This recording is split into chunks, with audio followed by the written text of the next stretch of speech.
before he was in Dewa. Oh, and Esmeralda! Wow. For Rrq. I mean, is it? Okay, yeah, it is. It's going for Dawn. So that will be in the EXP lane. Are they trying to counter the Harith? What's the idea of this Esmeralda in the EXP lane? He's gonna be laying against the Barats.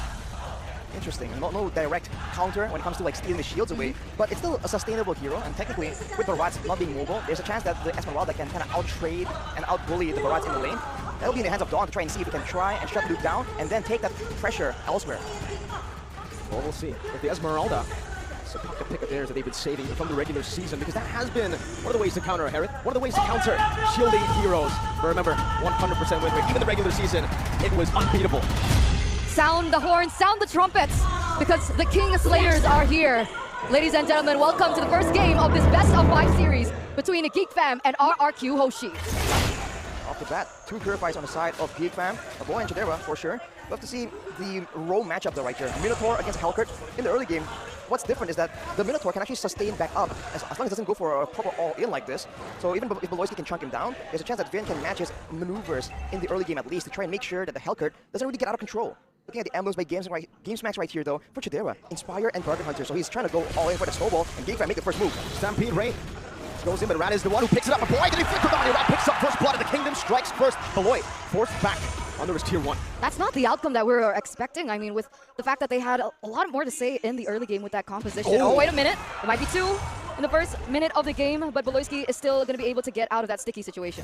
I like this move from Rrq though, setting the tone, knowing that they're up against 2 assassins. They want to tell them, like, we are not trying to back down here. We're going to group together before these big moments and make sure that the assassins do get shut down. Engage. Try to chunk him down. Vin. In the bottom lane though, Luke, we're talking about how he needs that combination. He's on a Barats, not a hero we usually know him for. Do you think it'll work? I feel like if his role is just to be the main front line, you can't really mess it up. But considering how fast Rrq can really move around with their composition, I feel like the Barats becomes a bit of a liability. He's just at risk of always getting caught out, chased down, and the rest of the team can't necessarily back him up. And Geek Fam, they understand that they need to be able to outmaneuver and outrun Rrq, which is why you see the Quantum Charge in the hands of a boy and Rave, just to get around the map faster. Rat's pulling the turtle over to his side. Luke, flicker death to his welcome, gonna be able to munch him down. Ray jumps, able to Divine Blade, picks it up. Now the Netherrealm comes down as well. Up the blades by Ray. Dark Knight falls as well. Ray trying to pick up all the blades. Will be able to do so. He gets out the Finch poised. Just to steal. Oh. Gotta get away. Okay, I thought he was going to go for another trade there onto Clay, but he's still going to be able to get out. Overall, Rrq. Oh, wait a minute. See? Ooh. That's the burst potential for Geek Fam. Great plays right here. Really outmaneuvering Rrq, allowing Ray to get steals in the jungle as well. But look at this. Whoa, you're right. Trying to go for the shield unity. He does find it. He's trying to take that lethal away from him. But Rat still is able to secure it. Wow, for Rrq right now, you have to be just concerned about this Barat situation because that Death's Welcome is a pesky tool. And the fact that it's on the EXP lane and not in the hands of the jungler means that there's a lot more ways that Geek Fam can play around with this. Oh, look at this stun prediction though. Seems we're in the minority. A turn, 3-1 to Geek Fam. We have the same score. A boy wants to force the issue. Even as Monforce committed down with a single vision as well. Finn jumps over the knockup. Beloyski still able to run away for a bit, but Rat just slows him down with the Poissons. It takes him out of the land of Dawn. All things considered though, it's still just the roamer, but for Rrq, this also means that this is time where Beloyski is not just diving in, just threatening the backline, and look at this play, immediately cutting up Geek Fam from the turret. It's time to go for it though. Stampede. Over to Vin. Luke has rotated. Death to his welcome. The Minas Fury used up defensively, but he'll be slain before he can even use it all the way. Geek Fam secure 2 kills, equalizing on the board. A great move from Geek Fam to rotate and just pinch Rrq, knowing that they can get the catch in the backline. Rrq need to be a bit more careful with the maneuverability that Geek Fam can rotate with. Already an invade now. With Ray dealing some damage over Irad, trying to go for the orange buff just right now. Irad with a Poissons walks over, but Ray takes it away. Did use his retry, however. 2 levels ahead, and it seems Irad cannot go for the turtle. So what's the idea now for Rrq? Are they just going to keep on going for these team fights? Are they still going to play into the tempo of Geek? It looks like Vin might be fishing and starting to go for this next neutral objective, but with 2 level difference, can they go for the contest? Ooh. Vin's holding it down. Irad has taken his purple buff, was able to regen quite a bit, and now uses the shield unity to rotate over again. Dark Knight falls onto Dawn. Missiles not connecting. Dawn trying to cut away. Synchro Vision and Minas Fury though knocks him up, and Ray still finds Retribution. Now the 4-man knockup as they go away with Lycan Pound. Skylar bunched up by Luke. Now thrown away. A boy comes into the Netherrealm. Skylar gets slain by Beloyski. Play looking for that damage. A couple of blaze knocks him up. Oh, let's go for the kill now with Finch Boy. Thought gets the shield and painted in. Finn able to cancel Ray's engage fully. Clay gets hit by the stinger, gets a little bit more of HP. Irad brought back by the Stampede and stabbed by Ray. Unfortunate outcome for Rrq right there. They wanted to go for a bit of an all-in, but Skylar getting hit by the Daytona's welcome as he just enters the fight just means that the damage output for Rrq is immediately just demolished. And even the prolonged fight, Geek fam, you can see that how they're playing this is just so intelligent, hiding back in and out, knowing that in the short burst of trades, especially with Chidera securing the Starlium right before that fight began, they can just wait for the cooldowns, go in and output all that damage, get out and rinse and repeat. Rrq are the ones who are struggling to get an engage because they have a Minotaur that can protect really well, but they can't really go for these catches. Seems they lack that chase potential, right? A few of those members were low, but when Skylar jumps in, he gets counter-engaged on by damage, not by CC. And look at the items as well. Dawn going with the Enchanted Talisman. He actually did the most damage in the previous fight, but look at this. Dawn just disappeared on Esmeralda. You're supposed to be sustainable in there. He just got melted down. Your Raz next to the chopping block. A full damage composition is working. Clay forced to use defensive Tempest of Blades. That's good Venus Fury, but it's onto another realm as that's like bounce coming down from Skylar. Picks up a shutdown, but now gets ran down inside. Oh, the tier 2 Clay falls as well. Slowly but surely, Geek fam just take all the members down. The Kingslayers mean a business here. They trade 4 for only Beloyski.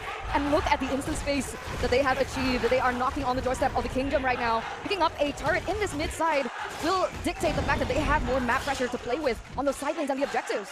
It's crazy that if you think Rrq, they have the Baxia. They want to be rotating around the map just a lot more aggressively. They're just getting fully outmaneuvered by Geek. And again, you can see that they're calling these fights like 2v5. Geek fam just finding ways to be together and not going for the turtle. Shadow Stampede on Dawn again as the Mon Force gets popped in, but he has to purify now. This rocket gets used up and Chidera just melts Dawn away with Ray. Picking up the turtle for free. Rad sliced down. Ray is going mad in the back. With a pinch poise, trying to chase him. But Geek fam decide to back away. It's a 3-for-0 on top of the turtle. It's brutal.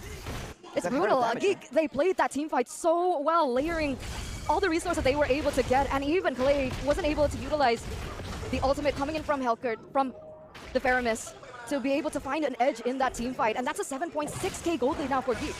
Going from bad to worse for Rrq right here. The fact that Dawn, only with the Enchanted Talisman here, is just so squishy when he gets bursted down by everyone altogether. So he can't really do the same thing he's been doing since the beginning of this game. He's trying to be like a bit of a different version of a CC. It can do some damage. It can be elusive here, slippery in these fights with the Purify as well. But you can't purify the damage, man, with Chidera picking up the Feather of Heaven as well. He is just nuking down Dawn before he can even react. Then you have Ray dealing physical damage. You got magical damage, you got physical damage. It's just so hard for Rrq. They have frontliners, but what do the frontliners even build at this point? It's 8 minutes in the game, and they're conflicted. We want to handle the Heron, that's a problem. Or Ray and Beloyski, that's going to be an even bigger problem for our backline. And you know, it seems like Geek want to go for the team fight with the Netherrealm, but if you look at their composition and the way they're building, Hellkurt and Link can technically do a bit of DPS. They're not really skill reliant, and the Link has the Hascalls as well. They're going in. So they're just diving deep, and Ray goes in as well. That's a stolen Netherrealm, but now he gets knocked up. No, he's able to dash out just in time. Ray trying to chase him down. Ray! What an assassination in the back, and Vin jumps in onto 4. But no one's there to follow it up. He went in all alone, and now Dawn and Skylar are left to defend the 2 side laners of Rrq. What is Ray on in the playoffs? I mean, week number 9, impressive. Wait a second, was that a mistake? Oh, Skylar trying to flicker out, but he gets smudged on Luke. You cannot run away from that Detina's welcome. This is so unfortunate. Just everything going wrong for Rrq Hoshi right now. And looks like Irad gets pulled back in as well. Oh, look at the damage! Almost taking the tank down just like that. Dawn can't even walk even further here. And Ray, meanwhile, even I was surprised he took the Lord all by himself with the Finch Poise. Just rotates over after going for the kill. What is this man on? This is his true Retribution. The Retribution just coming out of nowhere. And look at his build, like I was saying, he has the Has Claws, the Berserker's Fury, now the Sea Halberd as well. If you leave him alone, it's not just a danger when he can go in with the Tempest of Blades and go for the skill-based damage. You leave him alone, that DPS, like you saw earlier, being able to just 1v1 the Lord, no issue. That's a lot of problems for Rrq, and I don't think they have enough time to deal with this, because Chidera also picked up the Holy Crystal, so the burst damage, the survivability, they have to really find a big moment here if they do want to extend this game even longer. 3-man swat in the soul, Death welcome straight in, and they can't even get another round down before Chidera bursts him out. It's still in his Mon Force, they're fighting. A boy gets a Ghost Burster, Skylar's running for the hills on the light conform, and Dawn will just succumb to that Dino. K1, the Kingslayers. They take it. They take game number 1 from Rrq Hoshi in a very dominant fashion.